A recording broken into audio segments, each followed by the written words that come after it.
Today, I'd like to speak with you about how to change. It's a big question that many thousands and hundreds of people have addressed over the eons of human existence. And I want to share with you my own experience, both within myself and with guiding other people. So the first thing is that in order to change, we need to be uncomfortable. Now, let me address this right away. A lot of people who want to change are already uncomfortable.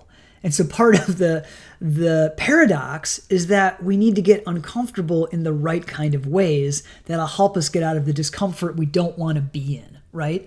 I remember for myself about 20 years ago, I had lost a job. I was, I think, 23 years old. I'm 46 now.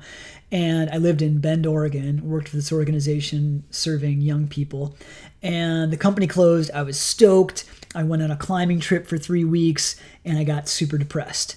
I realized two things from that. One, I needed purpose and I had to ultimately serve people in order to feel fulfilled in my life and happy. That led to 25 years later, so becoming a monk, which I am now. And the other thing I learned is that I couldn't avoid myself. I went and I was doing the thing I loved to do the most at that time, which was rock climb. I went on this bouldering trip in Bishop, California, this beautiful place, these amazing boulders, and me and a buddy, dirtbagged, we call it, like camped and didn't shower and ate out of cans of beans and stuff like that. I mean, it was a great life, but I just got so sad and lonely. Really interesting. I thought I would feel better by moving, so I moved to North Carolina. I made some friends there. I had some connections from some friends in Bend, Oregon. I landed there. I made some connections. And lo and behold, I felt like, I felt terrible.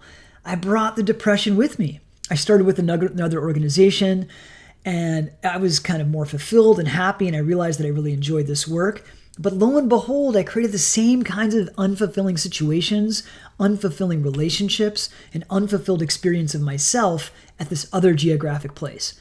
I give this example because it's really important to change from the inside out as opposed to rushing to change the outside world in order to feel better, in order to have a real change or what I would call a transformation in our lives. It's sometimes so compelling to change our job, to end and create a different romantic relationship, to change our friend group, to change our diet, change our exercise. I mean, I do all of those things. I change my external life to feel better constantly, really.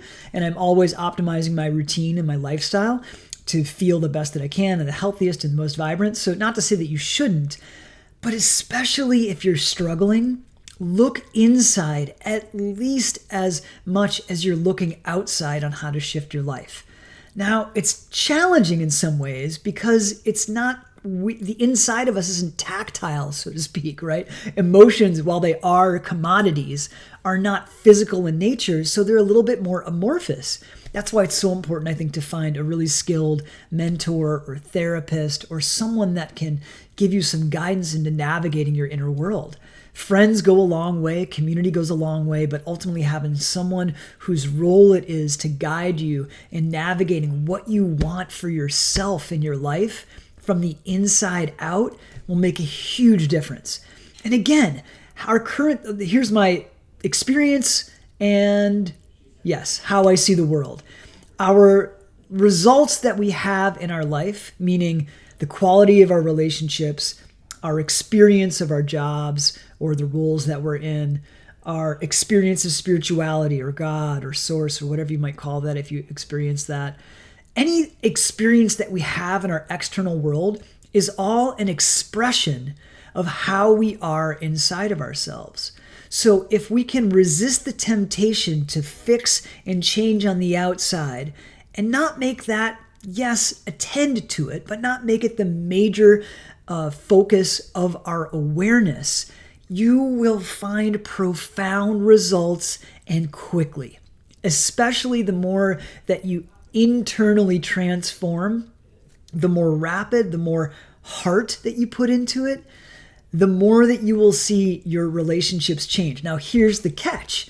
If you transform internally and don't make choices and take actions in your external world, then things will become even more uncomfortable than they were.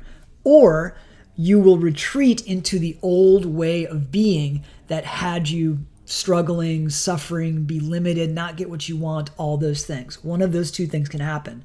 So just underscoring the importance of looking within, of becoming more aware. The more aware that we are, the better choices that we can make that are really in line for who we want to be in the world. And just like me, moved to North Carolina to get a fix, to fix my life, to feel better, it didn't really work. Just to finish the story, it was a good time. I loved the climbing. I did this awesome whitewater canoeing and kayaking. I made some really cool friends. I had a great career experience there working with young people in the wilderness. And then it wasn't until a few years later that I went to grad school and I really started doing some internal transformational work that things really started to shift for me. And now, 20 years later, I am living a great, happy, fulfilled life. Which isn't to say I don't have challenges that are internal and external, but man, I mean, just to underscore the importance of looking within. So I think you get it. I hope you enjoyed this video, and comment, subscribe, leave a thumbs up if you enjoyed it. And I am with you in this, all right? All my best to you.